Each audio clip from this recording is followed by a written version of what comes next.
Hubungan beracun atau toxic relationship yang aku baca dan aku pahami adalah suatu perilaku yang selalu dilakukan. Dia konsisten untuk melakukan itu. Tapi kalau dia sampai tidak sadar dan dia merasa bahwa dirinya selalu benar, kayaknya kita harus keluar dari situ. Menjadi penyebab dari toxic relationship ini, itu berangkat dari rasa insecure di dalam dirinya sendiri. Ingin memulai hubungan yang baru dengan orang lain, maka selesaikan yang pertama. Percintaan itu adalah sebuah diskusi. Masa pacaran overprotective, dia pengen tahu aku selalu di mana, aku merasa terbebani dengan ini, misalnya begitu. Ngapain sih kamu mempertahankan orang yang tidak memerdekakan kamu? Halo teman-teman, balik lagi bersama dengan saya Cynthia. Nah, kita ketemu lagi di podcast HKBP yaitu Sherlock, Sharing Teologi.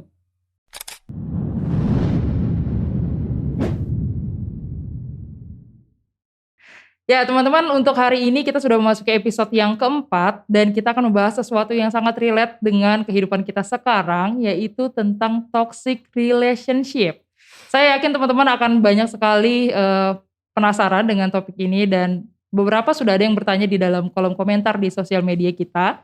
Dan tenang aja teman-teman, hari ini akan dijawab oleh narasumber kita yang juga masih sangat muda, yang sudah ada bersama-sama dengan saya sekarang di sebelah saya. Boleh Kak memperkenalkan diri dulu, ini karena masih muda aku panggil Kakak ya. Boleh dong. Hai semuanya, aku Pendeta Kris Desina Borusianturi dan saat ini sedang melayani di Biro Oikumene HKBP, kantor pusat HKBP. Kakak beneran pendeta? Beneran lah. Oke. Ada jubahnya kok. Oh iya ya. Soalnya penampakannya muda banget nih Kak, muda banget. Aduh. Refresh kesannya Iya, gitu iya. ya. Cocok. Apalagi ini gak buka masker padahal. Oh gitu ya, masih ketutup aja udah kelihatan muda ya Kak. Oke Kak, pertama-tama banget Kak, kita tahu lah kalau toxic relationship ini sekarang kayak jadi satu bahasa yang kayak udah sering banget kita temuin gitu. Tapi yang menjadi pertanyaan dasarnya tentu Kak, sebenarnya toxic relationship itu apa sih Kak?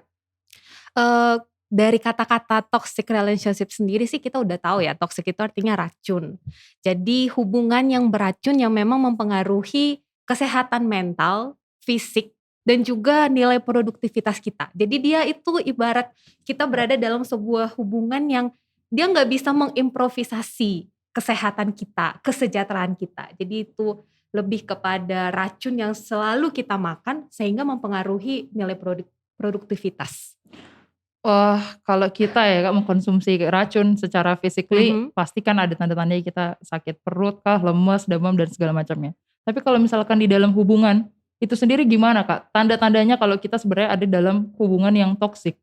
Tanda-tanda yang paling utama kita berada dalam hubungan yang toksik adalah kita nggak merasa aman dan nyaman gitu. Karena kita memahami bahwa ini ada sebuah tekanan yang besar dalam sebuah hubungan yang membuat kita tuh nggak nyaman untuk tetap berjalan di situ, tapi ya kadang-kadang kita pengen bertahan gitu. Jadi kalau misalnya efeknya atau dampaknya dari toxic relationship itu sendiri adalah seperti suara kita dibungkam, terbatas dalam melakukan aktivitas, terbayang-bayang, takut merasa bersalah, sampai-sampai kita kalau bahasanya anak muda sekarang itu mental health-nya.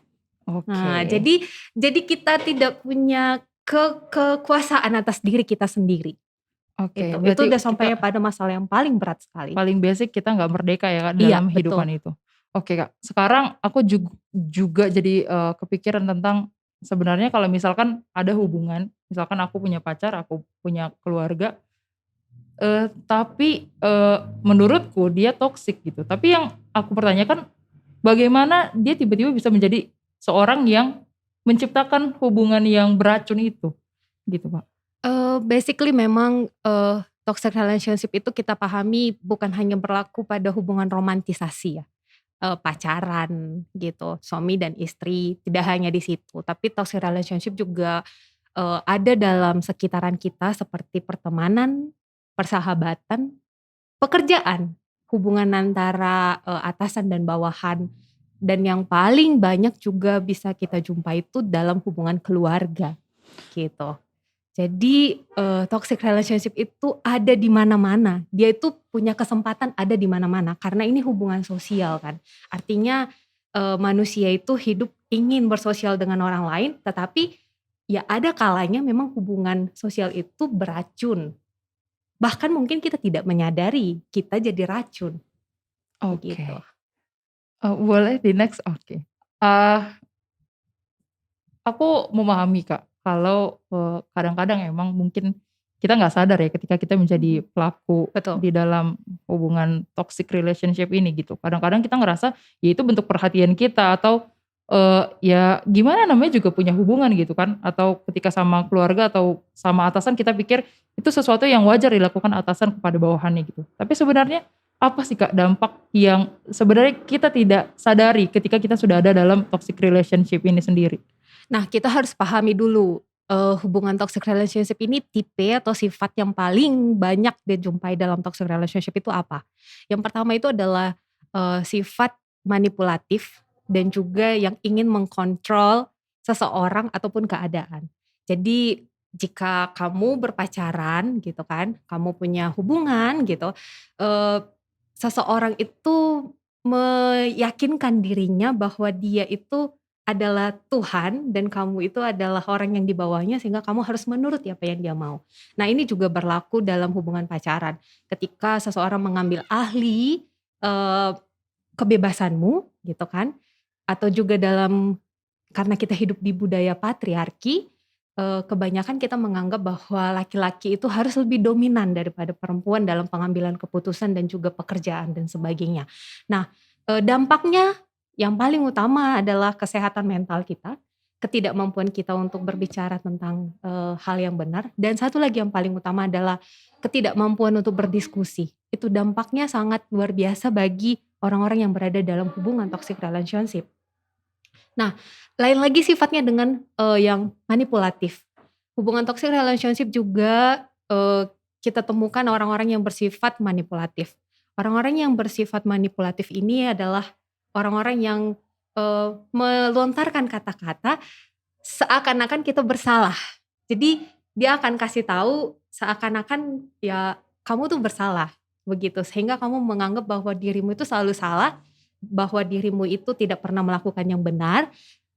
Inilah yang menjadi pemicu dari orang tidak punya nilai yang baik dalam dirinya. Jadi kalau misalnya aku selalu dipersalahkan, selalu dianggap rendah, selalu dikatakan bahwa pekerjaanku tidak ada yang baik, bagaimana aku bisa melakukan yang baik, gitu kan. Nah, kalau aku selalu dianggap bahwa pekerjaanku tidak pernah beres, atau dalam hubungan aku selalu dianggap sebagai seseorang yang pencemburu dan segala macam, aku akan menjadi orang yang seperti itu, gitu. Jadi, manipulatif itu membuat kita menjadi orang yang lebih negatif dari apa yang dikatakan, gitu. Oke Kak, aku, mungkin ya secara secara umum kita sering, menggambarkan kalau, oh kita tuh punya hubungan yang toksik kalau apa-apa berantem, apa-apa jadi problem, apa-apa menjadi masalah di dalam Mhm, hubungan kita. Mungkin ketika, di dalam hubungan keluarga sendiri misalkan pulang pulang terlambat sedikit saja orang tua kita sudah marah ya, besar sekali sebenarnya. Nah, sebenarnya Kak mungkin ada bias-bias yang tidak kita lihat di dalam, kita memandang problem itu. Ada kalanya problem, kita paham kalau ada kalanya problem, konflik itu bisa, membawa kita menjadi, orang yang lebih maju, hubungan kita menjadi lebih baik gitu. Kadang-kadang, problem dan konflik ini pun mendewasakan. ya. Tetapi, bagaimana kita membedakan ini kalau sebenarnya bisa jadi problem dan konflik ini pun tanda kalau hubungan kita ini beracun gitu? Hubungan beracun atau toxic relationship yang aku baca dan aku pahami adalah suatu perilaku yang selalu dilakukan. Dia konsisten untuk melakukan itu. Dan bahkan mungkin dia tidak sadar melakukan itu, gitu kan. Konsisten melakukan itu, berulang kali itu dilakukan, sampai membuat kita merasa tidak berguna, begitu kan. Nah, eee, puji Tuhan ya, orang-orang Kristen itu diberikan hikmat dan kebijaksanaan. Melalui pengajaran Alkitab, kita juga mengetahui bahwa kebebasan itu telah diberikan Tuhan kepada kita melalui kematian kematian Tuhan Yesus Kristus. Kita adalah orang-orang yang merdeka, perempuan, laki-laki, Buddha, semuanya adalah orang-orang yang merdeka gitu kan. Jadi menurut saya pengajaran-pengajaran itu adalah hikmat dan kebijaksanaan yang diberikan kepada kita. Sehingga kita bisa mengetahui ini nih yang benar-benar konflik yang membangun. Ini nih benar-benar konflik yang benar-benar toksik gitu kan. Jadi satu lagi, toxic relationship ini punya kadar. Jadi dia nggak selamanya langsung 100% toxic relationship yang membuat kita harus keluar dari situ. Tapi ada toxic relationship yang saya bilang lebih fleksibel, artinya ada hal-hal yang mungkin masih bisa diingatkan, diajak untuk berdiskusi gitu kan. Tapi kalau dia sudah sampai tidak mau berdiskusi dan tidak mau mendengarkan, nah ini udah sampai level yang atas. Artinya dia tidak, seseorang tersebut sudah diberitahukan nih, kamu nih orangnya manipulatif, kamu nih orangnya dominan, kamu nih orangnya tidak mau berdiskusi, misalnya seperti itu.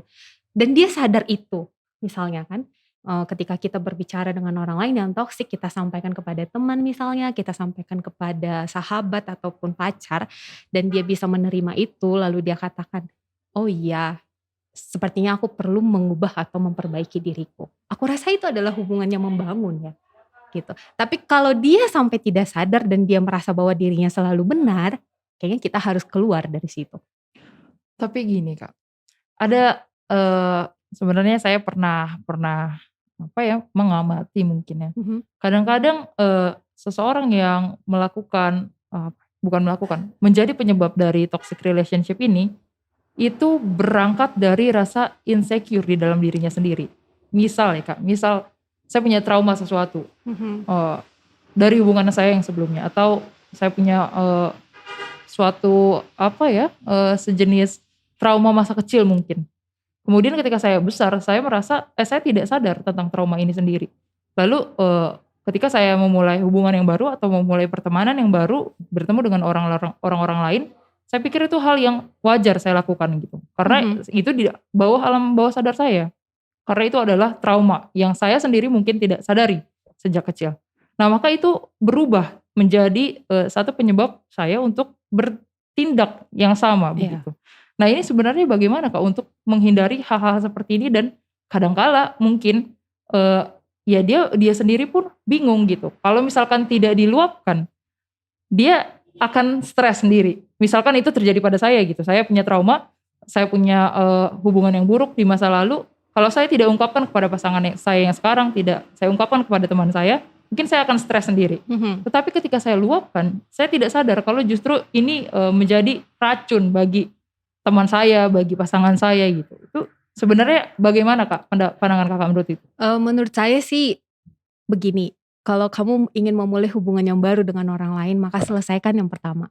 Selesaikan dulu yang dulu-dulu itu selesaikan gitu kan. Nah yang kedua adalah komunikasi. Saya memahami bahwa hubungan yang baik itu adalah komunikasi dua arah. Artinya kamu menyampaikan apa yang ada di hatimu, pasanganmu menyampaikan apa yang ada di hatinya sehingga kalian bisa ketemu di tengah gitu. Jadi saya percaya tidak ada masalah yang tidak selesai, tidak ada diskusi yang tidak selesai, tidak mungkin tidak ada keputusan. Tapi bagaimana kamu dan pasanganmu itu bisa memahami bahwa, percintaan itu adalah sebuah diskusi. Jadi untuk saya pacaran itu adalah sebuah diskusi. Keinginan untuk berdiskusi, keinginan untuk menyampaikan apa yang ada di hatinya, sehingga tidak menimbulkan ketersinggungan antara satu dengan yang lain, gitu. Jadi kalau kamu punya masa pahit di yang, sebelumnya, saran saya sebagai sebagai seorang perempuan dan juga yang pernah mengalami hal yang seperti itu, cobalah untuk menyelesaikan terlebih dahulu. Menyelesaikan masalah-masalahmu yang dulu, menyelesaikan dengan berdamai dengan dirimu sendiri, lalu memulai hubungan yang baru. Kalaupun masih teringat-ingat, masih merasa bahwa tertinggal di sana, sampaikan dengan pasangan. Sampaikan keluh kesahmu, dulu saya diselingkuhi misalnya, maka kamu menjadi orang yang overprotective. Ini kan tentu sebuah toxic juga ya. Gimana sih masa pacaran overprotective, dia pengen tahu aku selalu di mana, aku merasa terbebani dengan ini misalnya begitu.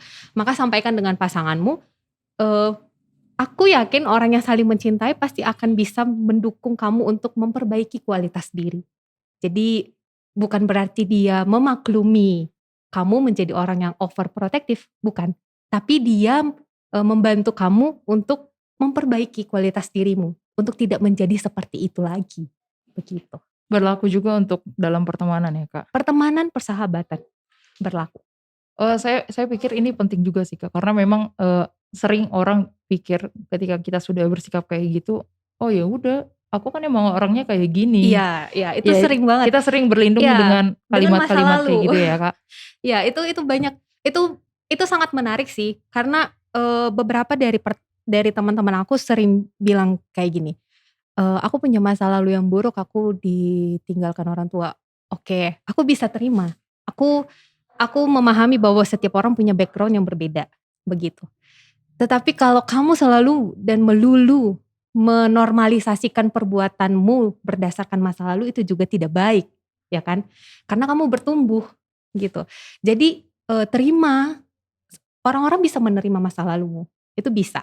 Tapi kamu juga harus punya, kesempatan untuk meng-upgrade dirimu menjadi lebih baik dan tidak berlindung dari, apa namanya, "Ya nih karena masa laluku nih kayak gini," gitu.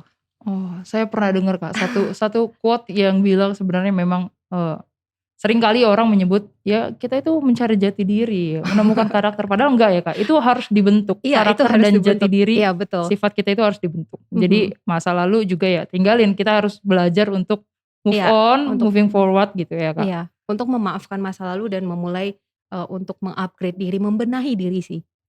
Oke. Tadi Kakak sempat singgung, bahwa sebenarnya toxic relationship ini, tentu bukan hanya ada di dalam hubungan romantisme ya, Kak. Bukan hanya antara suami dan istri, pacaran, tapi juga ada di dalam persahabatan, di dalam kantor, Mhm. bahkan juga di dalam keluarga. Keluarga. Nah, saya pikir Kak, toxic relationship ini pasti, secara umum sering terjadi antara orang tua dan anak, saya pikir ya. Karena biasanya kalau, adik Kakak itu berantemnya waktu kecil aja, pas udah besar kayak Iya. udah akur sendiri gitu kan, Kak. Tapi sebenarnya justru sering ditemukan, dalam hubungan orang tua dan anak. Tetapi kalau kita pikirkan, Kak, ini menjadi satu dilema karena orang akan berpikir kayak kita sebagai anak harus menuruti orang tua, Iya. bahkan mengikuti hukum Taurat kelima ya kan, hormatilah orang tua dan ibumu, itu menjadi satu ajaran yang harus kita ikuti. Tetapi di satu sisi mungkin orang tua kita juga menjadi, sosok yang memberikan, racun di dalam hubungan orang tua dan anak ini. Ini bagaimana, Kak, tipsnya mungkin bisa dijelaskan kepada kami gitu? Iya sih memang, apalagi akhir-akhir ini banyak sekali yang, sedang membicarakan sandwich generation kan. Oke. Generasi sandwich yang mereka, eee, merasa bahwa banyak sekali tuntutan dari orang tua dari segi materi, yang sampai mereka mengalami, ketakutan kan, dalam menjalani kehidupan mereka.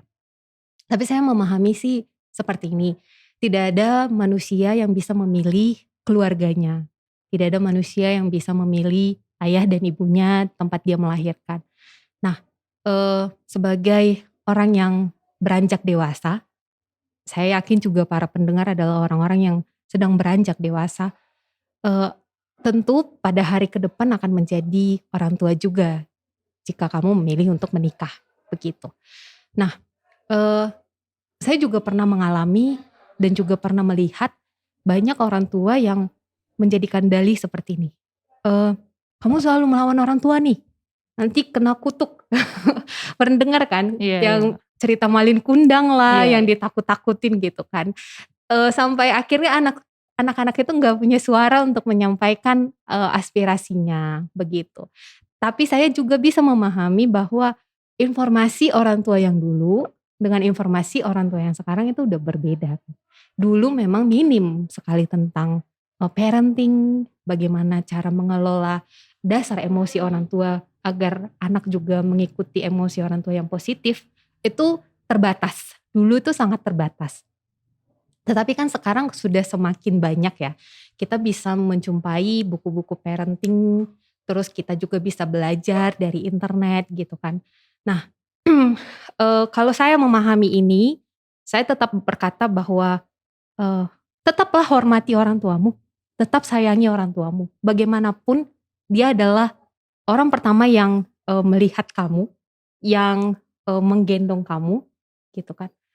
Cuman ketika suatu saat kamu menjadi orang tua gitu kan, lepaskan semua yang jahat itu dan jangan ulangi lagi kepada keluargamu yang baru gitu. Nggak ada yang kita bisa perbaiki di yang lama.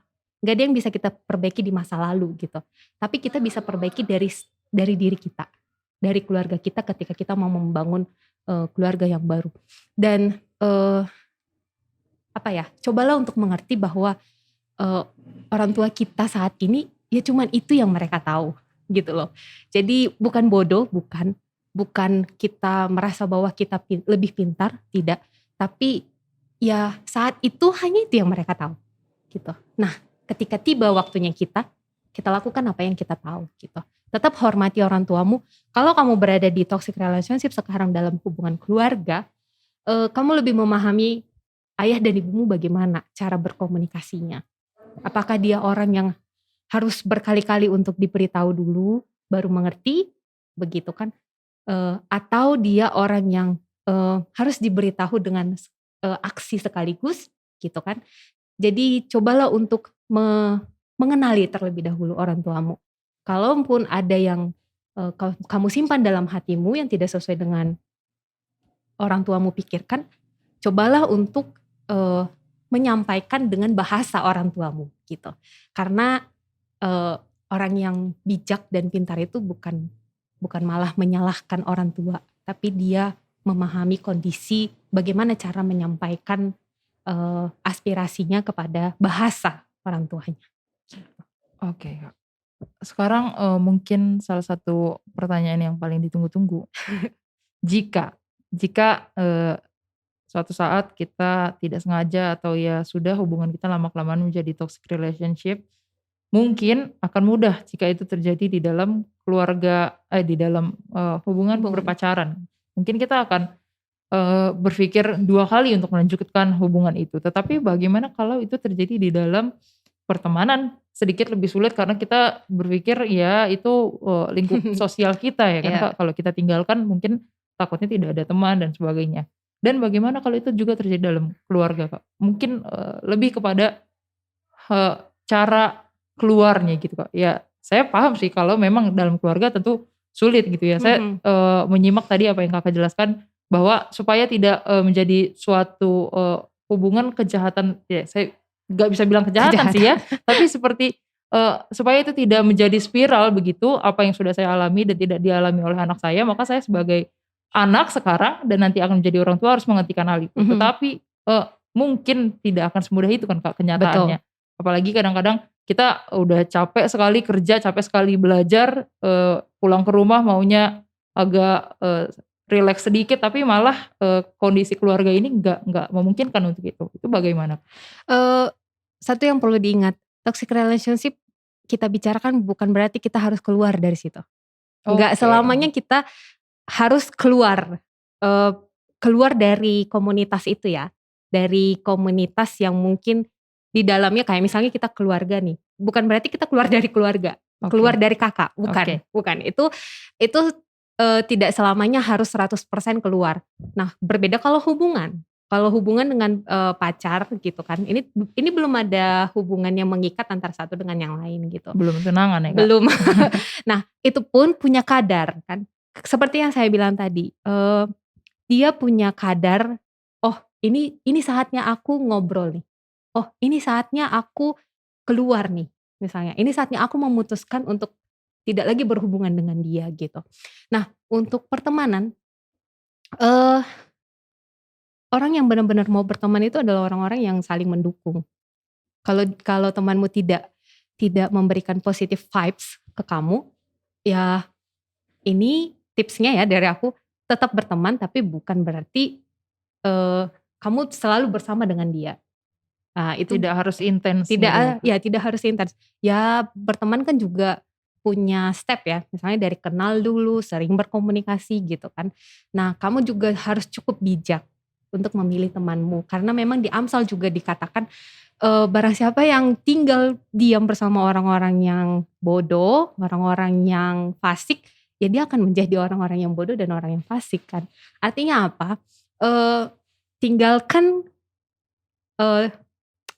yang racun itu tinggalkan, tapi bukan berarti kamu meninggalkan orangnya gitu. Tetap berkomunikasi, tetap biasa, tapi ada hal yang kamu sudah tahu, oh ini kayaknya sama dia tidak cocok di dalam hal ini begitu.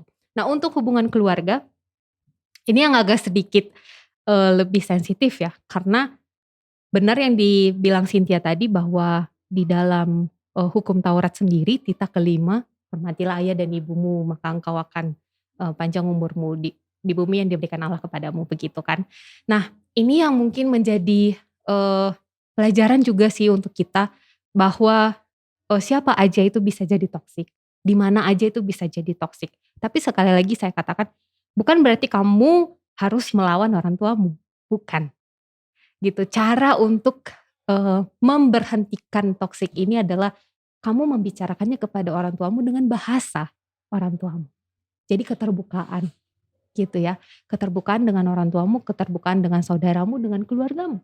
Tapi dengan bahasa mereka, bukan dengan bahasamu gitu. Karena banyak sekali anak muda yang menggebu-gebu tentang sandwich generation sampai akhirnya mereka tidak memahami bahwa mereka menyakiti hati orang tuanya gitu. Oke. Jadi sampaikan dengan bahasa orang tuamu, sampaikan dengan metode bagaimana keluargamu gitu. Hanya yang tahu itu hanya kamu dan orang tuamu gitu. Berarti ketika aku sebut kata keluar ya sebenarnya teman-teman bukan keluar dari rumah ya, tidak Bukan, tidak bukan. mengundurkan diri dari keluarga itu ya kan. Nanti dihapus dari kakak loh. Iya, ribet ya kan, nanti gak ada yang bayarin kuliah lagi ya, belum sanggup soalnya.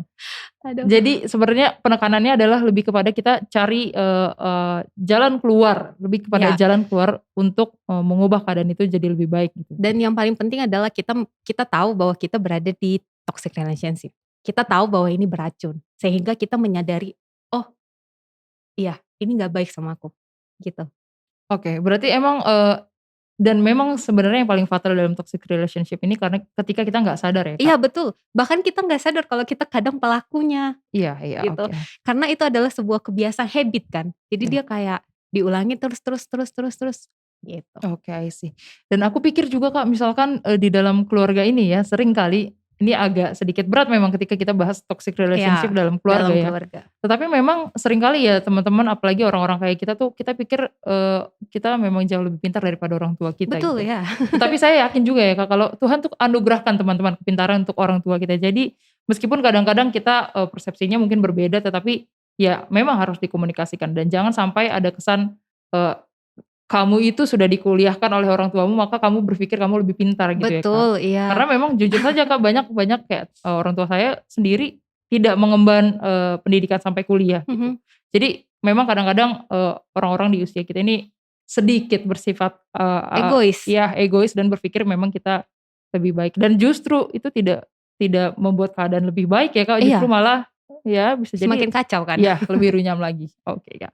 Nah secara dasar Kak, hubungan tidak sehat antara satu individu dengan individu lainnya ini toxic relationship ini tadi kita udah bahas tentang bagaimana ciri-cirinya, bagaimana orang itu bisa menjadi pelaku dari toxic relationship, bagaimana sebenarnya toxic relationship ini bisa terjadi di beberapa stage, bisa di dalam hubungan romantisme, bisa pertemanan, bisa juga di keluarga. Nah sekarang Kak, pertanyaan yang paling inti karena Kakak seorang pendeta. Tentu kami ingin tahu sekali Kak, sebenarnya bagaimana tips dari Kakak untuk kami kaula muda ya, untuk anak-anak yang sedikit lebih muda dari Kakak tentang sebenarnya bagaimana membangun hubungan yang sehat di dalam ajaran Kristen, bagaimana menjalin hubungan yang sehat, yang tidak ada racun-racunnya, yang sesuai dengan ajaran Kristen, baik itu dalam pacaran, pertemanan juga dalam keluarga Kak. Oke, mungkin pertama sekali ini tips lah untuk para kaula muda. Please bangun boundaries-nya kamu, batas.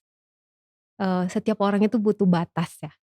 Batas ini bukan untuk membuat kamu kaku, tapi batas ini yang membuat kamu fleksibel sehingga kamu bisa melihat, oh ini kayaknya pas nih, ini kayaknya enggak, ini sesuai dengan aku, ini kayaknya enggak.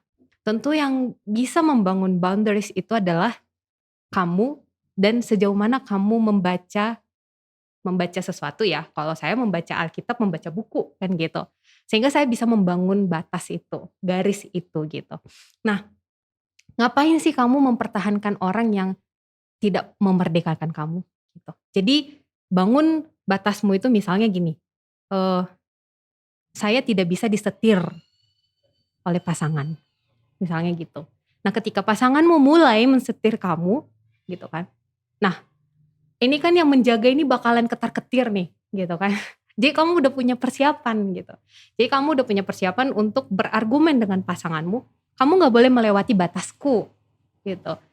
Nah, ketika kamu gak punya batas, kamu gak akan sadar kalau kamu itu berada dalam hubungan yang beracun gitu. Kamu akan menganggap itu adalah sebuah normalisasi atau kebiasaan yang mungkin baik-baik aja gitu. Contohnya yang paling sering kita lihat adalah, iya, aku melakukan itu karena aku sayang kamu gitu. Karena apa? Karena kita nggak membangun pagar itu kan. Jadi nggak ada yang jaga gitu. Jadi yang paling pertama adalah bangun dasarnya itu adalah membangun batas itu dengan firman Tuhan paling utama. Hubungan yang sehat itu adalah hubungan yang berasal dari hati. Ya, pakai hatimu untuk memilih seseorang. Pakai hatimu untuk membangun batasmu itu, gitu. Pakai hatimu untuk bisa melihat ini yang baik buat aku dan ini yang tidak, gitu. Dari mana? Dari firman Tuhan lagi. Kamu tampil menjadi orang yang takut akan Tuhan, karena itu adalah hikmat kan, hikmat dan kebijaksanaan yang paling dasar dan paling utama. Jadi tips membangun supaya hubungan sehat itu adalah bangun dasarmu dengan firman Tuhan. Jadilah orang yang merdeka, itu yang paling utama. Jadilah orang yang merdeka. Jangan mau disetir oleh siapapun. Lihat orang-orang di sekitarmu, apakah mereka adalah orang yang manipulatif, apakah mereka adalah orang-orang yang selalu melontarkan komen-komen negatif, yang sampai membuat dirimu itu merasa bahwa tidak berharga, gitu. Karena apa? Karena Tuhan sendiri menciptakan kamu itu sangat berharga loh, sangat baik loh gitu. Jadi lupakan keinsecureanmu itu dengan mengatakan bahwa kamu itu, aku gak berharga, aku tidak punya nilai. Enggak, jangan pernah katakan seperti itu. Karena Tuhan sendiri menciptakan kamu itu sangat baik loh. Dalam penciptaan itu dia terakhir menciptakan manusia dan tidak ada bedanya antara Adam dan Hawa gitu ya. Jadi jangan merasa bahwa dirimu tidak berharga karena kamu perempuan misalnya. Tidak, kamu sangat berharga gitu. Dari kisah penciptaan pelajarilah bahwa manusia itu diciptakan sangat berharga gitu.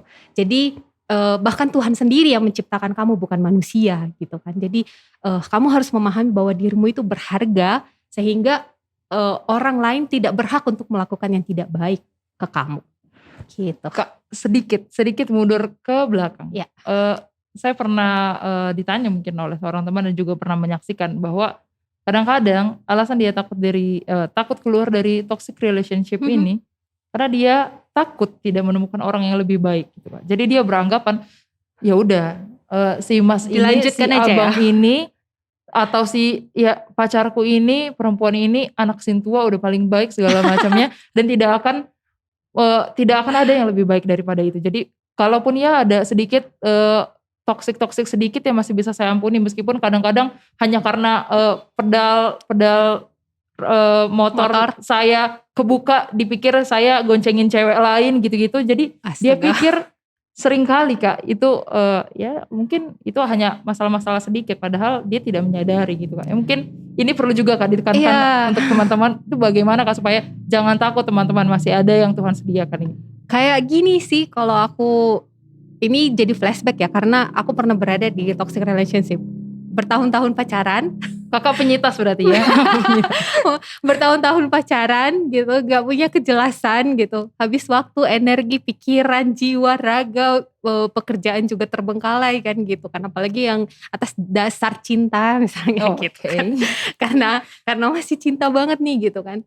Tapi bukan berarti yang aku mau bilang semua kritikan itu adalah toxic, no, bukan. Aku udah bilang toxic itu yang tidak bisa membangun kamu sama sekali, tidak bisa memberikan kamu tujuan untuk oke, aku salah dan aku harus bangkit gitu. Tapi dia semena-mena terus menyalahkan sampai kamu tidak punya kesempatan untuk bangkit kembali. Nah, kalau kamu berada di posisi yang aduh aku masih sayang banget nih gitu kan, dia kayaknya baik lah dan aku tidak menemukan yang lain selain dia gitu kan. Hei anak muda, umurmu masih muda, tolong jangan pernah berpikir kayak gitu. Karena banyak banget memang yang mikir kayak gitu dan Oke, sekarang aku bisa ketawa gitu kan, tapi dulu mungkin aku juga sama dengan kamu. Cuman satu hal sih yang mau, aku bilang, aku punya boundaries tadi, yaitu 2. Ini kalau aku ya, nggak tahu kalau orang lain. Untuk pasangan itu 2, selingkuh dan, main tangan, kekerasan. Kalau yang 2 ini sudah, eee, diambil alih sama dia, artinya dia melakukan yang 2 ini, nggak ada maaf lah gitu. Itu buat aku ya, nggak ada maaf. Tapi kalau misalnya kayak masalah-masalah kecil yang kurang perhatian misalnya gitu ya, yang komunikasinya yang salah, itu aku masih, ayo kita ngobrol bersama, kita temukan jalan keluarnya, baiknya gimana, polanya gimana. Tapi kalau yang 2 ini, untuk aku ya, untuk aku ini udah nggak ada maaf. Mau selingkuh dan juga kekerasan dalam pacaran gitu. Karena gimana kita mau melanjutkan hubungan kalau yang 2 ini, mmm dilanggar sama kamu gitu, misalnya sama pasangan aku. Jadi aku mau bilang, nikmatilah kesedihanmu, nikmati prosesmu, tapi kalau sampai dia, eee, apa namanya, eee, sampai dia kelewat dari batasmu gitu, tinggalkan. Apalagi masih pacaran ya, tinggalin gitu. Sebaik apapun manusia, dia nggak akan baik kalau dia tidak memberikan kamu, energi yang baik, semangat yang baik gitu. Karena apa ya, masih banyak hal-hal yang bisa kamu lakukan gitu tanpa dia gitu kan. Sebelum ketemu dia kamu baik-baik aja, masa sesudah ketemu dia kamu nggak baik-baik aja gitu.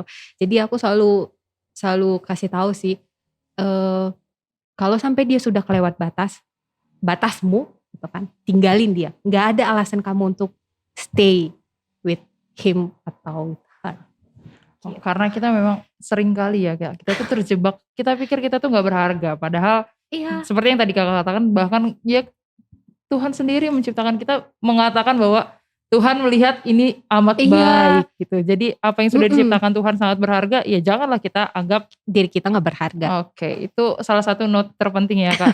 Jadi teman-teman di dalam toxic relationship ini ada banyak sekali yang perlu kita pelajarin. Tapi kalau misalkan teman-teman justru ingin bertanya, Kak, jadi bagaimana dong kalau misalkan eee, pasangan kita sebenarnya toxic membawa kita ke dalam toxic relationship atau teman kita, tipsnya bagaimana? Nah, teman-teman tahan dulu. Karena sekarang topik kita adalah toxic relationship. Nanti kalau mau tanya soal tips and trick mencari pasangan hidup ada di segmen Di segmen selanjutnya ya Kak. selanjutnya.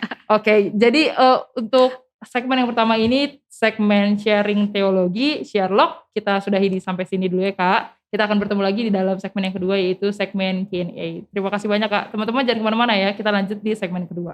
Dadah.